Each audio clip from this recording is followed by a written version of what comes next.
Assalamualaikum warahmatullahi wabarakatuh. Hello everyone, my name is Monica Aulia Agustina with name 6324089 from class 63 to A26.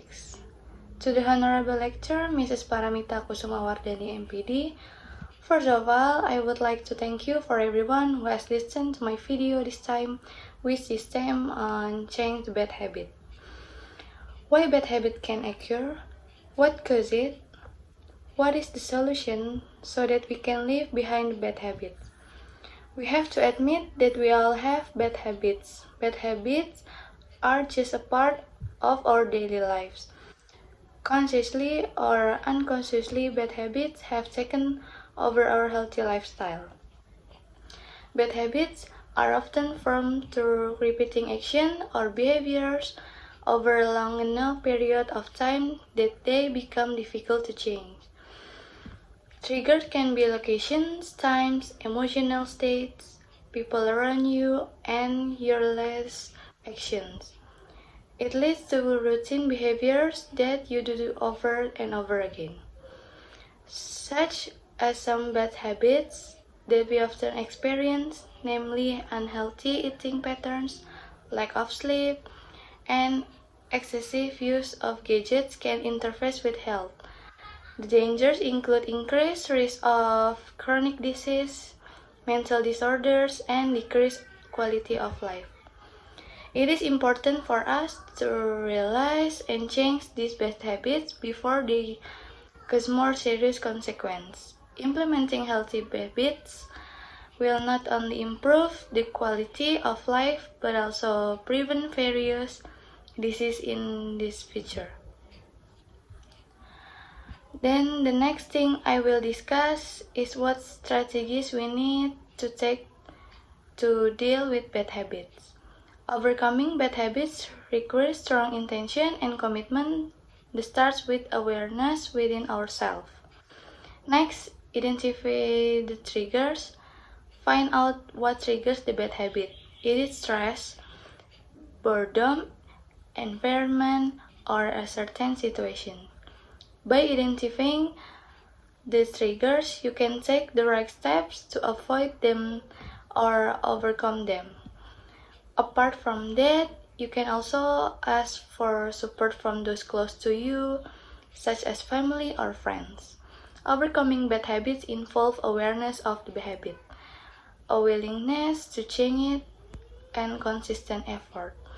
In some cases, professional help, such as a counselor or therapist, may be needed to help the individual identify cause and develop effective strategies for overcoming the bad habit.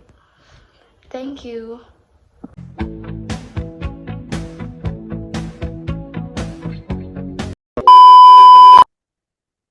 Next, I will discuss about material sequence adverb.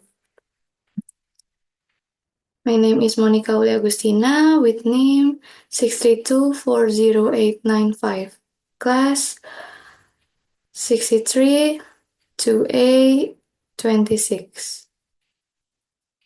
Definition: sequence adverb.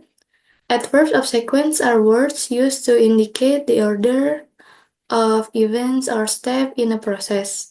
Sequence adverbs are used to describe the order in which two or more actions happen and help us understand the time relationship between sentences and ideas.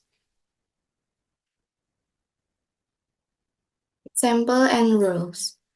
We use a comma after sequence adverb when they introduce the sentence that describe the actions. Example, next, comma, I will show you how to toast bread. Next, We use first to express that action happened before any others and can place it at the beginning and the end of a sentence. Example, first, comma, I need to have a cup of coffee before I start my work.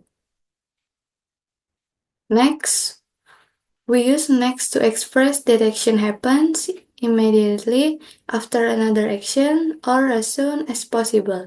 It can also come both at the beginning and the end of a sentence. Example, I'm eating breakfast now. I will clean the kitchen next. Next, we can use then to express that actions happen after another action if it's not immediate. We can use and then without comma. Please note that then refers to a specific time in the future in the past.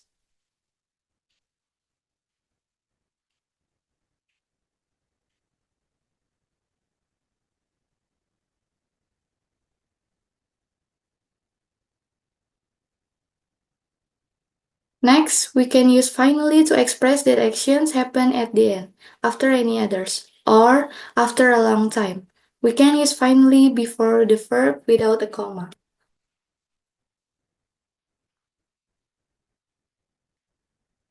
Structures with sequence adverb.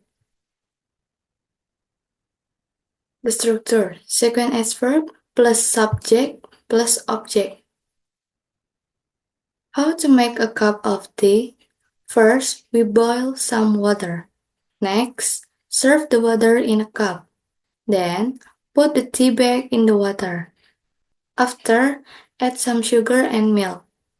Finally, add a biscuit and enjoy it. Okay guys, thank you for your attention and Assalamualaikum warahmatullahi wabarakatuh.